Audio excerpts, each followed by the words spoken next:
Today, what I'd like to show you is how I set up the scheduler to capture an image, and in particular, compose that image. So, I have it oriented the right way and so on. Try to make a nice composition.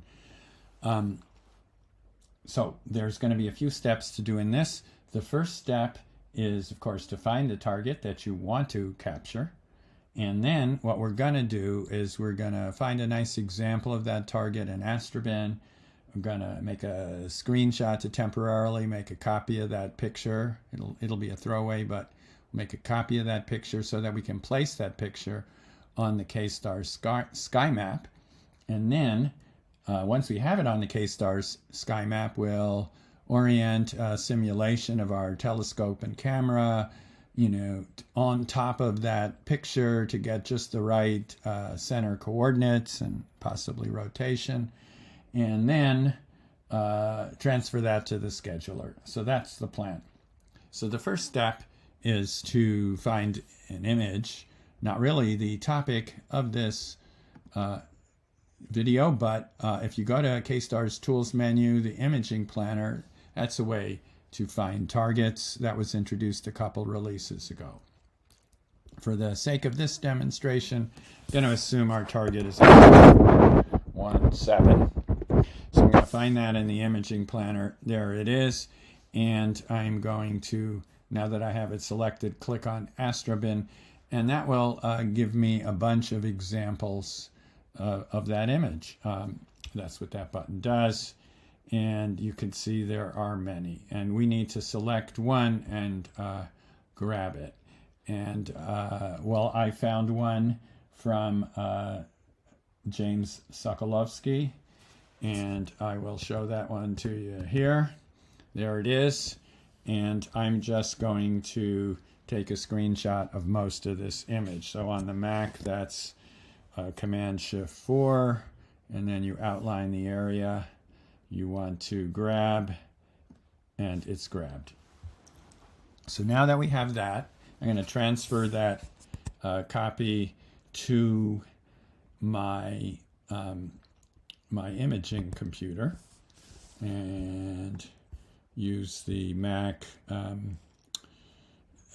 Finder for that.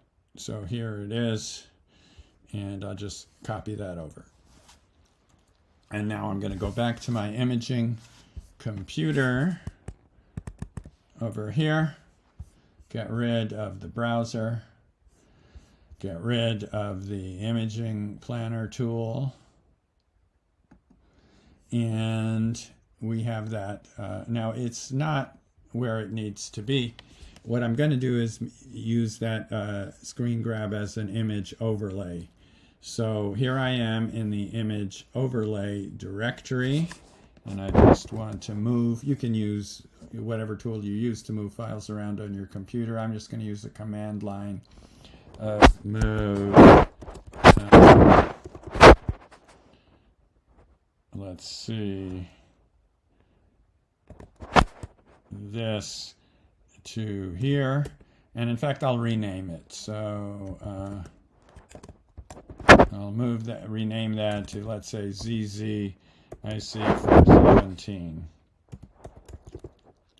So now it's in my image overlays directory. And if you're not familiar with image overlays, the way you deal with them is you go to Settings and Configure KStars, and there's a side tab Image Overlays, and these are the overlays. Now I have many of them for all the captures that I've done, but I have to refresh, hit this button to refresh so it looks in the right directory, which was the directory I showed you. Again, it was this .local share KStars image overlays directory. And if I do that, it's refreshed from there. And there's my file, ZZIC417.ping. But in order for it to display it on the KStars sky map, it needs to plate solve it first.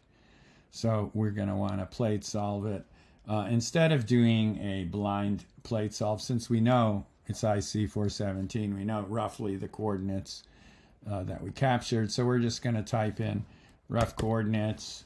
Let's see, I happen to know RA is 5 hours, 28 minutes, and for deck, I'll put in 34:27. No sense doing a blind solve if you don't have to. And then I hit the solve button. And it should take about 10 seconds, and it should solve that. So just waiting for that, and it's done. So now if I click on this right here, I can get rid of this. And now that I've clicked on it, there is the IC 417 image that we grabbed. Now, that was step one, getting that on our sky map. I'm going to pause and pause these so that the sky map stops simulating and talk about the next step. So I hit the pause button. Now, you can see here, there's a rectangular window labeled RC10. That's a simulation of my telescope. It says it's 30.3 arc minutes wide, 22 high, and it has a certain orientation. You get that from, if you go into settings and field of view symbols, you can see various different ways, things that come packaged with KStars, but one of them, RC10, doesn't come packaged. That's something I set up myself. You can set it up in the Edit FOV Symbols menu item, and there you can make a new one, but I already have this. If I click on it and click Edit, you can see I've set it up with a certain horizontal field of view in arc minutes and a certain vertical field of view in arc minutes, and it happens to be at 23 degrees east of north is the angle, the orientation of that box. And that is what my telescope is at, roughly, my camera and telescope. I know that. One way to know that is to, when you align, there's a box in the Align menu. I could show you later that anytime it plate solves will tell you how you're oriented. And another way to do it is if you have logs, you can here look in a log. You should enable logging for the Align module, and you can see that whenever you do a plate solve, there will be an orientation. Here it is, displayed in the log on a line that looks like this. So if you searched for the word orientation in a log and you had logging enabled for Align, you'd know that too. So again, we know it's 22, 23 degrees is the orientation of our telescope and camera. So roughly this box represents what I would capture in the sky. So now we have the two main items we need to do the composition. We have a nice rendition of the image of the target that we want to capture, and we have our telescope's field of view and orientation. And so all we really need to do now is move it around, to what we think is a nice composition. So I'm going to move it to here. That sort of looks nice. If I want, I can hold Shift and drag the mouse down and rotate it and see it a different way. And that looks nice. This will probably be a vertical. And that seems like a nice, rendition of IC 417. I can zoom in and see it a little bigger. I don't know. Let's call it a day and say that's our composition. So there we are. Now, this little box in the middle showing you the center is handy too. And that was enabled, by the way, if we look at the FOV symbols, that was this 30 meter at 1.3 centimeter thing. So there you have it. We're good.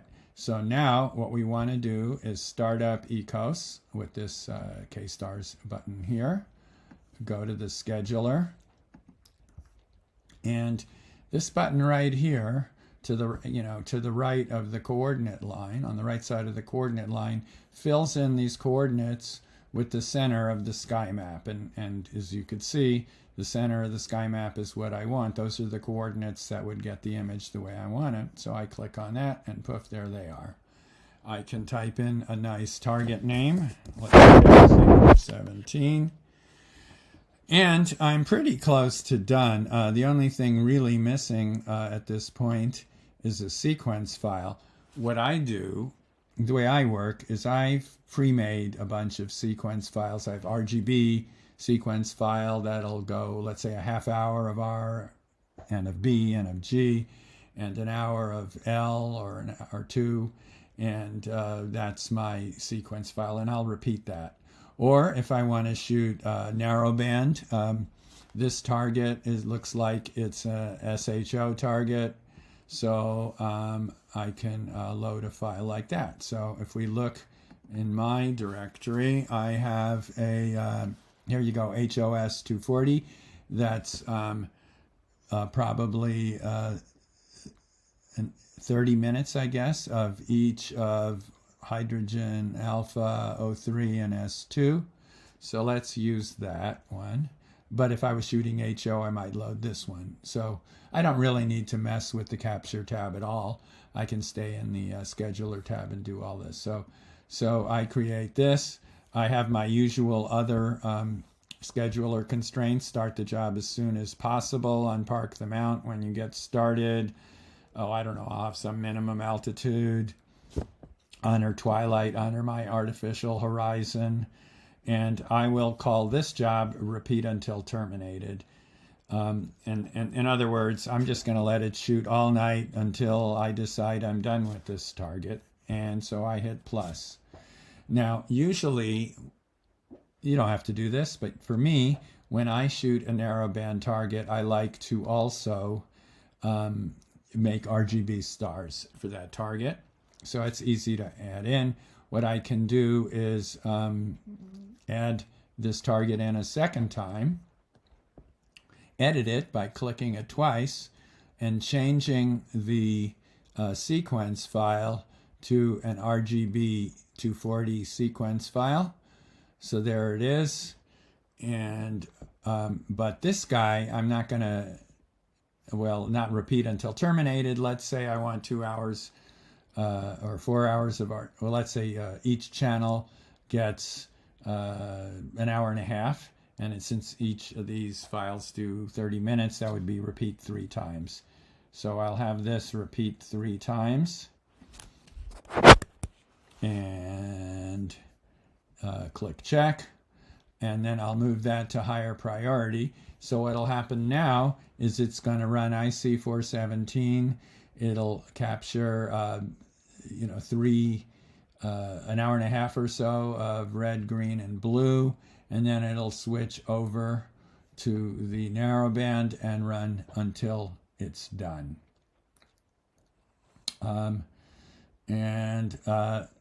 I can save this file, and I believe I should be done. Let's see. So here you go. We'll just save this to, I don't know,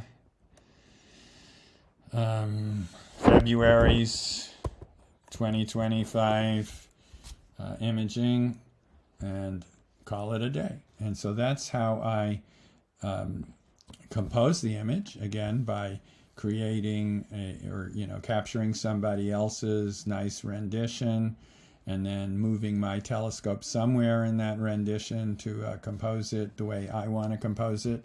If I wanted to, I could have changed the rotation angle on the simulation and then change that on my telescope, and then just add it to the scheduler by using this button here, which transfers the coordinates of the center of the sky map to the scheduler page. Enjoy.